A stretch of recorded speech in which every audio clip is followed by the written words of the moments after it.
So I would like to welcome Steve Cragle, who is the Chief Marketing and Communications Officer for UnitedHealthcare Global. Welcome, Steve. Hi, Joe. Glad to be here. Thanks for joining me. My first question for you is, I wondered if you could just tell us a little bit about your career path that led you to your current gig, and then tell us a little bit about what you do now for UnitedHealthcare Group. Sure, happy to. I have a bit of a non-traditional career path, I would call it.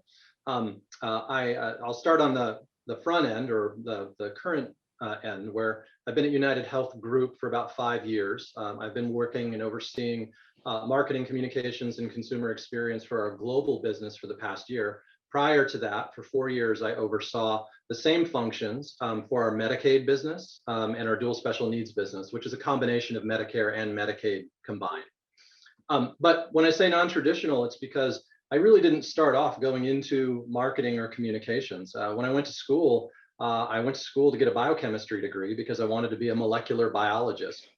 By about my junior year, I realized that while I was getting decent marks, I was not going to become Jonas Salk anytime soon. So I took my degree in political science and economics, thinking that I could kind of make my mark doing that. And I ended up going to work for a city in California where I was a policy analyst. And so I was spending time writing grants and putting together programs for underserved populations, things like building childcare centers, building affordable housing, et cetera. And what I found was that the constituents that those dollars and those projects were intended to serve often didn't even know that they were available. So, I mean, think about building a giant childcare center and not being able to get somebody whose care would be for free into the center. So I sort of de facto had to become the city's kind of public affairs officer. So I was the guy who sat on the dais at the city council meeting late at night. If you ever turn the TV on at 1 in the morning and you see the local city council meeting, fielding questions from the mayor and council people and the general public. And then I ended up doing radio shows and having to do advertising, and I learned about communications. What I found was that I really enjoyed that work. So after about 5 or 6 years of doing that, I decided to leave and move into the private sector, so to speak, working in an agency environment. And I was privileged in that I never worked solely for just sort of a one-channel environment. It wasn't just public relations. It wasn't just marketing. I worked for these firms that always integrated it. And so the first firm I worked with was down in Los Angeles. And I was able to work on accounts like Starbucks Coffee and Jamba Juice and Whole Foods Market, and then the Alzheimer's Association, which is really my entree back into the world of healthcare, right? So you kind of look back and you say, oh, you wanted to be a biochemist, and now you did this, and oh, now you're back into sort of healthcare. So it was from that work that I decided I really wanted to focus my career in healthcare. And then I moved up through various large agencies. Again, always kind of strategically focusing on integrated communications. I was never a big believer in, I think, what a lot of public relations agencies were trying to sell in about 2000 to the .com world, which is advertising is dead, PR is the only thing, et cetera. I was never a believer in it because there wasn't any data to support it. So I kind of came up that way. And then when I had the opportunity to take my first client side position, it was with one of my largest clients at the time, Medtronic. And so I joined Medtronic in California, and they kept pulling me to corporate. I said, I'm a California guy. There is no way in Hades you are ever going to get me to Minnesota. And lo and behold, I ended up going to Minnesota. And the irony in that is not only did they lure a California guy to Minnesota, I then left to go work at Merck for 4 years in the pharmaceutical industry, and then decided to come back to Minnesota after 4 years. So I'm either a unicorn or a masochist or both. But I do have kind of an uncommon sort of fondness for both Minnesota as well as, I suppose, complicated healthcare systems and things. You're a masocorn, maybe. A masocorn. I like that. Is that a portmanteau? I think they call that, right? A portmanteau. Exactly. So tell me a little bit more about your role today in terms of leading global. So you talked about global versus just focus on North America. And I think when we talked a while ago, you mentioned that you used to travel quite a bit pre-pandemic. So tell me about your role today and what that looks like. Yeah, it's different, certainly from a geographical perspective. Most of my travel, because our Medicaid business was purely US domestic based, most of my travel was to places like Iowa and Oklahoma. I learned about every far corner of the US in the last 4 years. Now, most of our businesses, our global business is really kind of a holding company for a number of other brands and other sort of holding companies outside of the US. So for instance, we are the largest insurance brand in Chile, and that's Banmédica, right? And so while we own Banmédica, Banmédica also operates a number of clinics. And so what's unique about our global business versus our domestic insurance business is that globally, we don't just provide insurance, we run hospitals and we do delivery. And so the reason I was interested in joining our global business is because in order to achieve what we call the triple or now quadruple aim, in order to make healthcare more sustainable, putting those two things together, both insurance and delivery, to streamline it to both provide better care as well as higher value at lower cost is really kind of the holy grail. And there was a great opportunity to not only join this business, but there's a bigger opportunity outside of the US because these systems, health systems are younger, and there's more opportunity for more innovation. Now, what comes with that, what comes with many of these countries is also considerably different social, cultural, and political situations. And so that is another challenge that I oftentimes have to navigate, both from a brand and a reputation perspective. But my organization consists of teams, teams in each of the countries where we do business. We do business in about 150 countries now. And I don't have teams in all of those countries. One of our businesses is what we call Global Solutions, which is expat insurance. So we're one of the largest providers of expat insurance. And if you think about direct medical insurance for people in specific industry verticals like oil rigs, for instance, we provide direct medical care as well as insurance for expats in those verticals. And then the lion's share of our business is in both Portugal and Latin America. So those teams, as you can imagine, are generally spending a lot of time not just driving growth, because I always keep my teams focused on driving growth in 4 or 5 different key ways, but they're also highly engaged in managing. I wouldn't even call it a house of brands. It's like a building of brands, right? Because each one of our clinics and our hospitals, and we have over 250 of them, they all have their own unique brands. So brand management is a big part of how I spend my time. And then obviously working from a demand generation perspective to continue to support the business. Excellent. So thinking back as you went on that journey earlier about your career, is there a piece of advice that you really wish you'd gotten earlier in your career, or maybe one that you would give somebody that's a little bit younger in their career? It sounds like it's a cliche, but I always tell people to get themselves into an environment where they have lots of opportunities to experience lots of different things, and don't ever become too siloed and too focused, right? I have always, by way of just the way my career sort of organically manifested, if you will, I've always been channel agnostic, for instance, right? I never found myself in this position where I was, purely a media buying advertising person, or purely a digital marketing person, et cetera. I always wanted to try a lot of new things. And that's really what I try and build into my team structure. I tell, my leaders and anybody on my teams, frankly, that, we're operating in a channel agnostic, integrated way. And for you, it's great for your development, because if you're looking for a job somewhere else and speaking to a hiring manager, do you want to tell the hiring manager that you do this or that you do this, right? So focus on business problems and focus on the different channels that you need to reach the appropriate audiences to solve the problem, and keep your aperture as wide as possible. And I found that in most cases, 95% of my teams love it. There's a little anxiety at first because people will say, I don't know what earned media is. And I'm not asking you to become a subject matter expert. I'm asking you to familiarize yourself with it so you can think of it as another tool that as a counselor, you can offer your clients.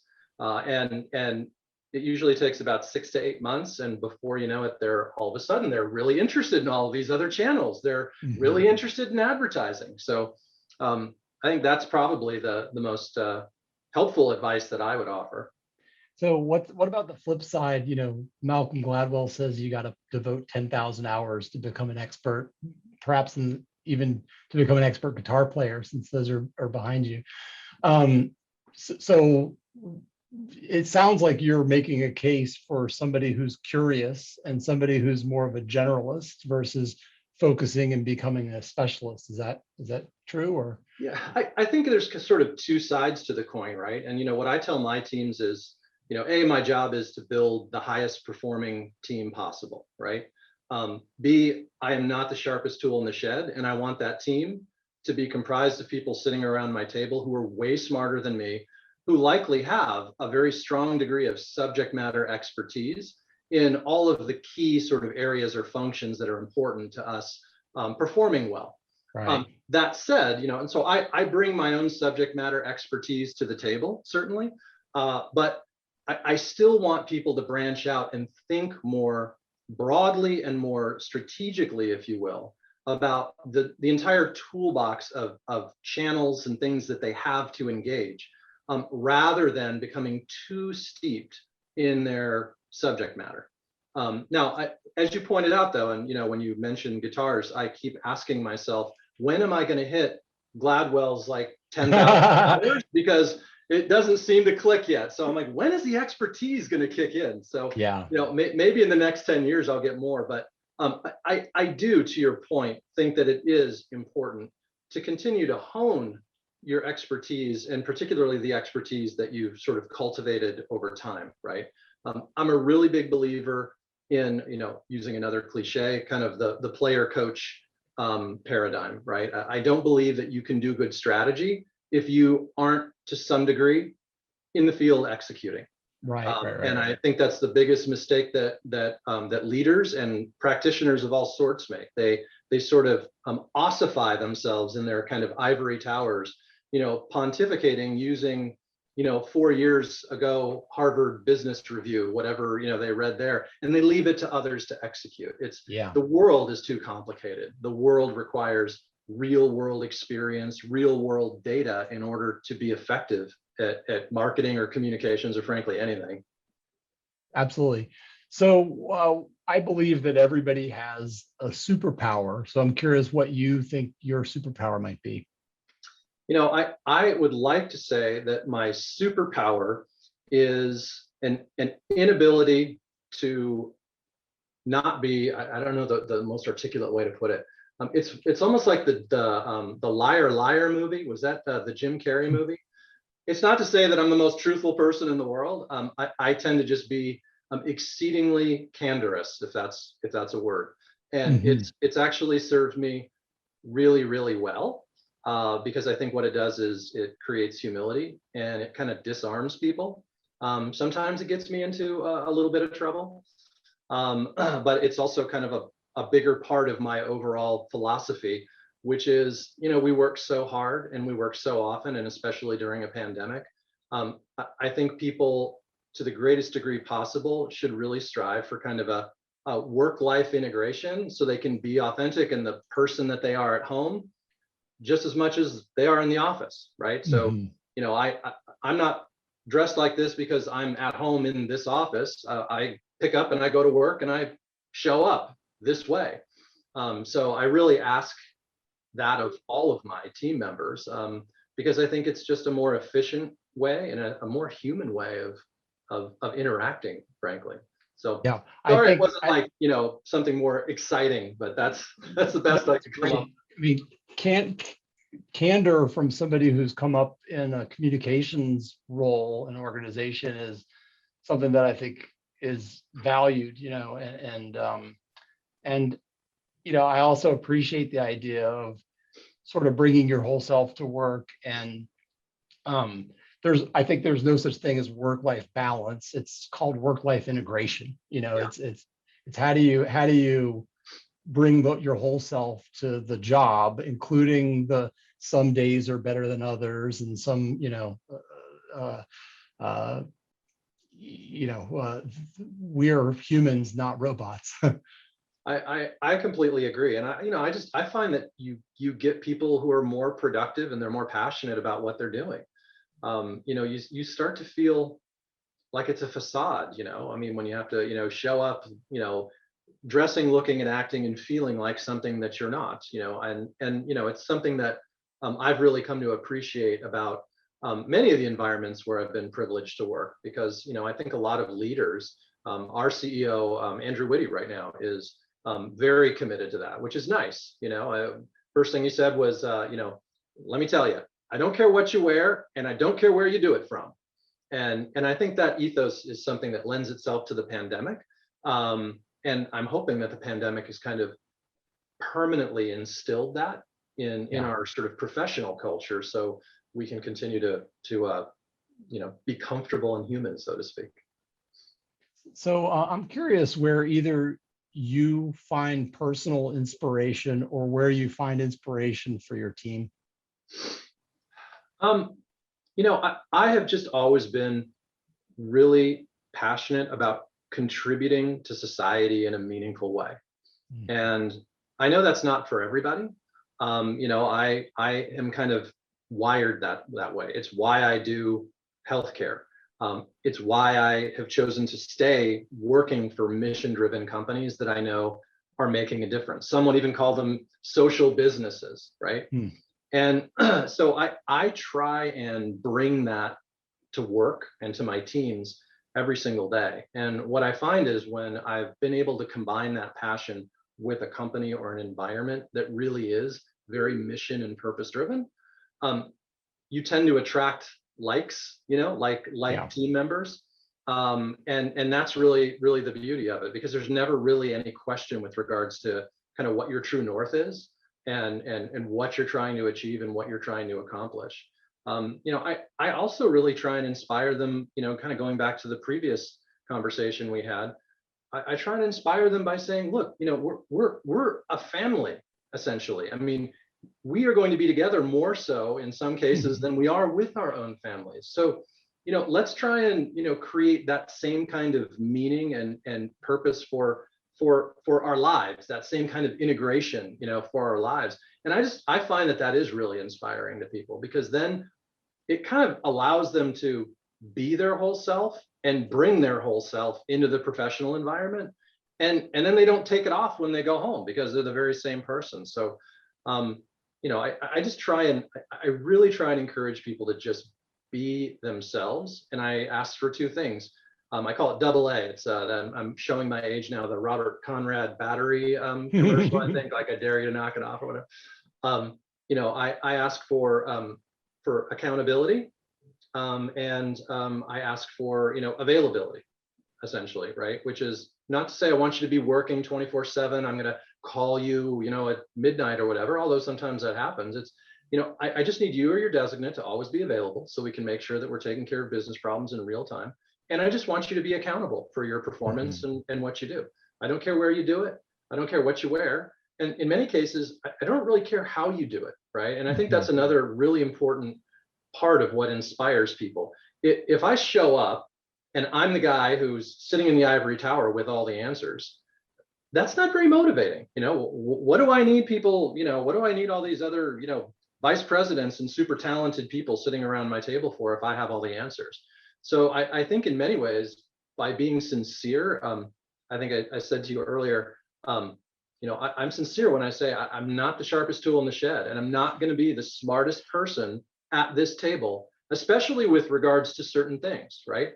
I know a lot about digital marketing, but I am not a digital marketing expert like my VP of digital. I'm just not. I'm going to learn more from her than she is for me. And that's great for me. That's great for the team. And that's great for her. But I'm not in the business of prescribing how to do something. I'm in the business of aligning us to make sure that we're all marching towards the same goal or objective. But outside of that, I want people to feel free to be as creative as they can in their strategy and in their thinking and their approaches. And I think that is something that really gets people excited, frankly. So that leads me to a question that I think you've sort of danced around a little, which is, what are the values that you like to demonstrate as a leader, or what are the values that you demand in your team? You mentioned accountability being one of those things and availability, but are there certain values that you hold dear? Yeah, I think outside of the accountability and outside of the performance, I think empathy and compassion, they're sort of the two sides of the same coin. Mhm. I think that is always critical, particularly given that we're serving oftentimes some of the most underserved populations in this country and in the world. I don't think you can be a good marketer if you don't practice and cultivate both of those skills, because we're essentially here to get inside the heads of our customers, and in my case the members we serve or the patients we serve. And if I can't on a daily basis kind of walk a mile in their shoes, I'm not going to know how to engage them. I'm not going to be very effective, and I'm not going to perform, right? I'm not going to get the results I need. So I think those sort of two twin concepts are really important. And I really ask for folks to be, not in a fake sense or an overbearing sense, but I really appreciate humility. The idea that, like, none of us here has all the answers. Mhm. And the only way to get answers is to really approach your work and to approach life with that kind of mindset. Be relentlessly curious and acknowledge that there are great, smart people who, if you give them the opportunity, will be able to provide you with answers that are likely 1,000 times better than you come up with. Because I've got my own blinders, and I'm aware of that. And so, I really ask people to sort of take off those blinders. There's a concept called getting up on the balcony, right? Like, get up on the balcony, take a high level view, listen to the great ideas and listen to the people who are oftentimes more well versed in a particular subject matter expertise, and then be accepting of their ideas, because there's nothing worse than saying, I'm open to your ideas, I'm here to solicit your ideas, oh, thank you very much, but we're going to do this. Right. And I see that happening all the time. Sometimes it becomes this really dramatic sort of window dressing exercise where you put people through all of these paces, and they come prepared with PowerPoints and all sorts of great, wonderful, diligent work. And the particular leader knew that they were never going to move in that direction anyways. So it becomes so disingenuous and so demotivating. I think that's actually one of the things that causes a lot of turnover, because people want meaning. They're spending all their time working. People derive meaning from their work, and the only way to derive meaning is to be able to contribute in a consistent and measurable way. And I really regard humility as kind of undergirding the ability to create that sort of environment. Yeah, and I might add that your first point about empathy and compassion, I mean, that's part of the same point in some ways, because as a leader, you truly have to have empathy for the work that's gone into coming up with ideas and strategies and things like that, and not just be dismissive of something that somebody else has put their heart and soul into. Yeah, and it's interesting because some people tend to see empathy and compassion as a softer value that they contrast against performance. Performance, there's financial metrics and KPIs, et cetera. And I've really always seen them as absolutely integral, especially from a marketing perspective. I like to tell my teams, whenever we have to talk about business performance and dollars and things, that there is no mission without margin.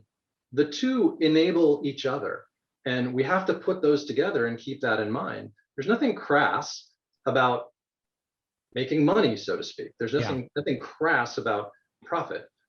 There can be something crass about excessive profits, particularly if you're not serving your customers or society in the way that your mission intends to. But I see them as very, very integral. And so Mhm. there's not any conflict for me in focusing on what people regard as softer values, because I think it's those values that get you the performance and the result in the end. Absolutely. So I want to shift gears a little bit. Setup exists to connect and empower marketers because we're better together. And we're marketing matchmakers, and that often means connecting brands with marketing agencies is one of the ways we do that. So I'm just curious how you either today work with marketing agencies or have worked with marketing agencies over the course of your career. Yeah, it's evolved, I would say. Having come from an agency environment, I'm intimately familiar with the workings of both large agencies as well as publicly traded agencies and private agencies, or I should say non-public agencies. And what has shifted is I've really found that there's a certain level of expertise that I just need to have in-house. This is likely unique to perhaps my business in healthcare. Healthcare, particularly when you're blending insurance with hospitals and healthcare delivery and all of the actuarial and financial rigor that comes with it, and you're dealing with tens of millions of people and claims and things like that. It's just a very complicated world. Right. It's also highly regulated. And so what I've found is that over time, particularly in healthcare, I've had to bring a lot of talent and expertise in-house, because it's really not fair to expect an agency to both understand the intricacies of my world as well as to keep up with it. It would be very difficult. When I was on the agency side, I always said, I want more proximity. I need a seat at the table. I always was trying to make sure that I was really integrated with my clients and I could understand their business.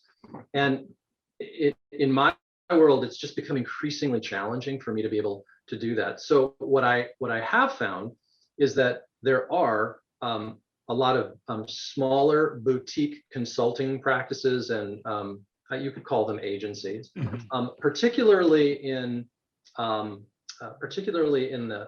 the public affairs realm, as well as in the creative realm, that I'm able to bring on board, and because of their cost structure, they can integrate with me and my team far more readily and far more consistently. They can afford to do so, and I can afford to make that happen for them, because I take my role, my responsibility to my agency partners and my agency teammates really seriously. I need for them to be not just an extension of, but a part of my team. And I want to give them that access, both because I think it's just more collaborative and more appropriate from a human perspective. Those of us like yourself who've been in agencies, we know what it's like to get dragged through the mud by a client who, wants to get home on a Friday night and they just, punt whatever has just been like thrown on their desk over to the agency people. I never liked to operate that way, and I don't operate that way with any of my agencies. So it's likely also for that reason that I do tend to work with smaller, more boutique agencies. I also have to work with smaller boutique agencies, because what I'm finding is that from a cultural perspective and from a diversity perspective, all of the different global markets that we're operating in are just so vastly different. People might think that Latin America has more homogeneity than it does, but it doesn't. You cross the border from Brazil into Chile, you're moving from Portuguese to Spanish. And those cultures are worlds apart. Their governments, their social fabric and structure, their traditions are just worlds apart. So I oftentimes need to have that more localized expertise that, frankly, most global agencies aren't able to provide. Now, there are some large agencies that I do work with for usually for larger branding kinds of projects. I work with Havas, for instance, some of the usual suspects there, but I use them rather sparingly. And I only use them if I know that they're able to bring a very specific level of expertise that they've shown me they have in one of their offices. So, I like to be able to work with them to say, can I assemble the right team and have the right people? And I need to have those people working on my business. Right. Consistently. Yeah. So you talked a little bit about things that you would never outsource to an agency. Are there certain things that you would always outsource? You mentioned creativity and public affairs a little bit, but are there certain disciplines that you go, I just don't want to own that in-house because I feel like having a discipline expert that's outside of our organization would be better? Yeah, I would say that when it comes to, given the localized nature of our business that I just described, I find myself currently outsourcing a lot of earned media work, earned and social media work, because again, that is just so dependent upon the specific locality and the specific culture and the relationships that you need either with reporters, and this is true on the paid side as well. Understanding those publications, who they reach, how they operate, is just not something that I can necessarily bring all in-house. And particularly outside of the US, the media operate in a much cozier sort of fashion than we do here in the US. So I would say media, social, and then on occasion, what I do find is that for digital platforms meaning, being able to take data, put it in a usable, configurable manner, et cetera. I typically will outsource that because there are a number of really smart, great digital firms, and that world is evolving so rapidly that I couldn't possibly build a team in-house that could keep up with it. So those would be the areas that I'm most likely to outsource. And to your point, I mean, you're looking not for somebody who's an expert in UnitedHealthcare. You're looking for somebody who's an expert in the discipline, the data discipline or whatever. Yeah. Yes, I think that's a good way of putting it. It's not healthcare subject matter expertise, although that's helpful. It's it's really more the core discipline and the technology that increasingly is the foundation for it.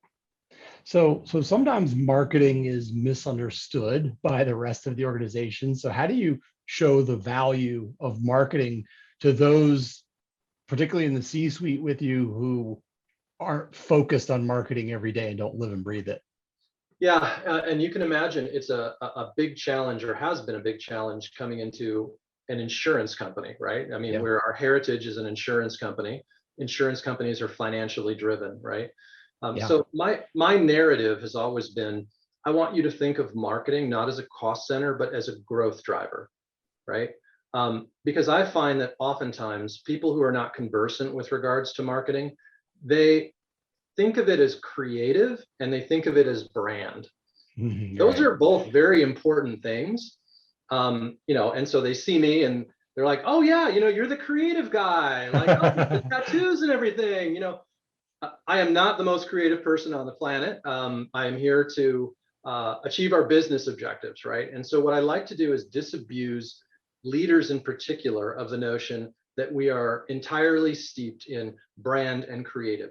Right. If brand and creative work is part of the mix that's required for us to achieve a business objective, whether it be market conditioning or demand generation, then so be it. But I always try and link it back to demand generation, right? So we're not a cost center, we're a growth driver. How do we drive growth? We drive demand. How do we drive demand? We generate leads, we generate the whole funnel, continuum. I would say that I regard probably 30 to 40% of my time and my role as focused on educating leaders from across the organization and continuing to educate them, both to educate them so they understand the value, but also to defend both my teams and the money that we're spending. So I tell my CEO, look, about this time every year, actually it's usually towards the back half of the year, and all companies go through this, we're a little light in revenue. We need to tighten our belts. Right. Steve, what say you give me $10 million? Right. Let's cut a bunch of marketing out. Yeah. And so what I like to say long before we get to that, and I said this to my current boss, I said, I would prefer to have, I mean, I'm happy to have that conversation and I may have to give you $10 million. I would rather have an economic conversation with you where I said, okay, I'll give you $10 million, but it's going to cost you $100 million in revenue. Right. Let's instead have a conversation about, say, you giving me $30 million and me filling the coffers with $300 million. Right. And I find that if you do a good job of telling that narrative and then you're able to execute on it, people sort of see the light and they stop seeing marketing as just a cost center. They see it as a growth driver. And obviously, in order to do that, you have to have the right platforms and systems in place to be able to attribute everything that you're doing through every single channel to that growth and to a dollar figure. But if you're successful at doing that, what I find is that, you go through that challenge year one, year two, they're asking you, how much more money could I give you? Yeah, right. You're building credibility over time by showing success and showing ROI. Yeah, and it's a great point that you mentioned, that the credibility part.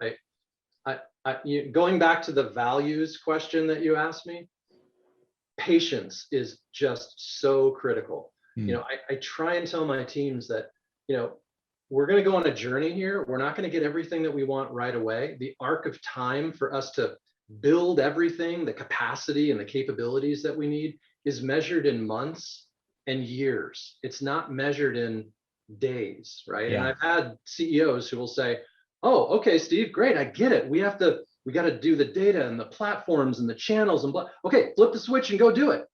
Yeah, right. That's when I'm like, okay, let's take a step back and I'm going to marketer, not a magician. Yeah, exactly. I'm going to do this in an urgent and agile way, but I'm going to do it over a 7 or 8 month period. I can't flip a switch. And, there's a tension that comes from that, but, you have to be patient. And what I find, one of the biggest mistakes I find that marketers, particularly in the digital age, make is they do what I call jumping the shark to sexy. They get artificial intelligence and machine learning in their mind, and they're looking at this big, pretty sexy object out there, and yet they don't want to do the heavy lifting that comes at ground zero, which is how do we integrate all of these disparate databases that we have all over our markets? That's not fun. It's ugly. It's costly. Like, no one wants to hear about it. But before you are able to use any of that, you got to get those fundamentals right. So I think patience is really, patience and a willingness to tolerate the tension and uneasiness that sometimes comes from forcing others to be patient. Yeah, absolutely.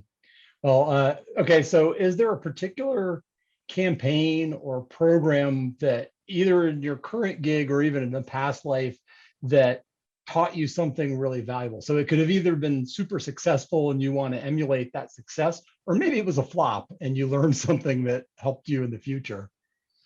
The most successful campaign in business that I've been involved in was, I mentioned it earlier, it was our dual special needs business.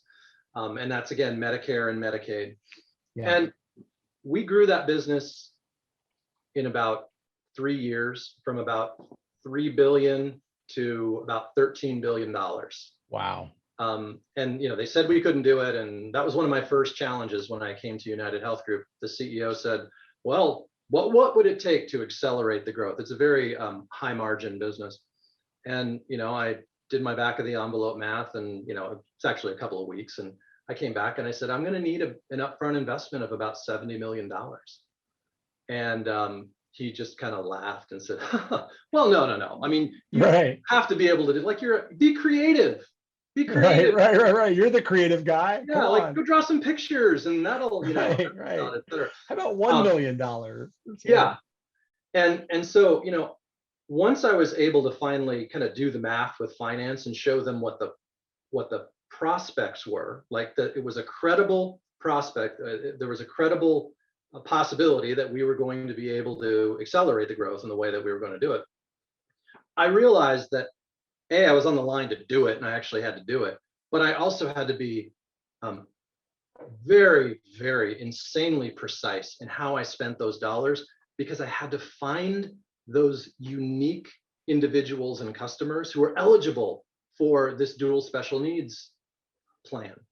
They're not located on golf courses. They're not your typical retiree in a commercial business. They're located in some of the most vulnerable and impoverished areas in the country. And so what I had to learn very quickly was I had to really embrace, more so than I ever did, I had to embrace that hyper targeted, personalized, one-to-one kind of marketing continuum, and realize that there was not going to be any shortcuts. I was going to have to invest in the platforms and the technology, the measurement, the capability to be able to not just find, but to engage a population who frankly are very distrustful. They're distrustful of insurance companies, they're distrustful of governments, they're distrustful of people in general. So what I had to do was really open my aperture and think more broadly about, it kind of goes back to the empathy. I had to really force myself to live a day in their shoes. And so more so than ever, I started traveling the country. And I didn't travel the country to Beverly Hills, I went to Elizabethtown, New Jersey, right? I went to the places where I knew these members were going to be. And what I found so quickly was that understanding their world, walking a mile in their shoes, and taking the time to be as hyper focused and hyper targeted, that is a lesson that sticks with me to this day. And it's something that it's probably surprising, because I kind of learned it rather late in my career, right? I mean, this is very different than kind of the big branding thing, right? I came from Merck, where I was running global brand and doing big brand campaigns and things. That work is important. It's not as attributable, right, to an end outcome. And so it's a little softer, if you will. So that hyper targeted attributability, I think, was what I really learned from that.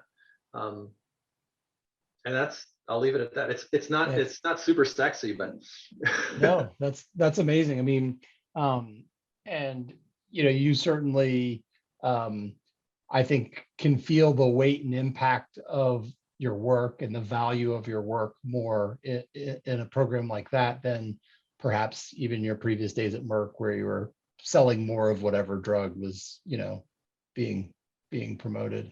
Yeah, I really found that I enjoyed that aspect. So, people oftentimes look at marketing and they contrast sort of the brand aspect from, the demand generation aspect of it, and the lead generation and the sales aspect of it.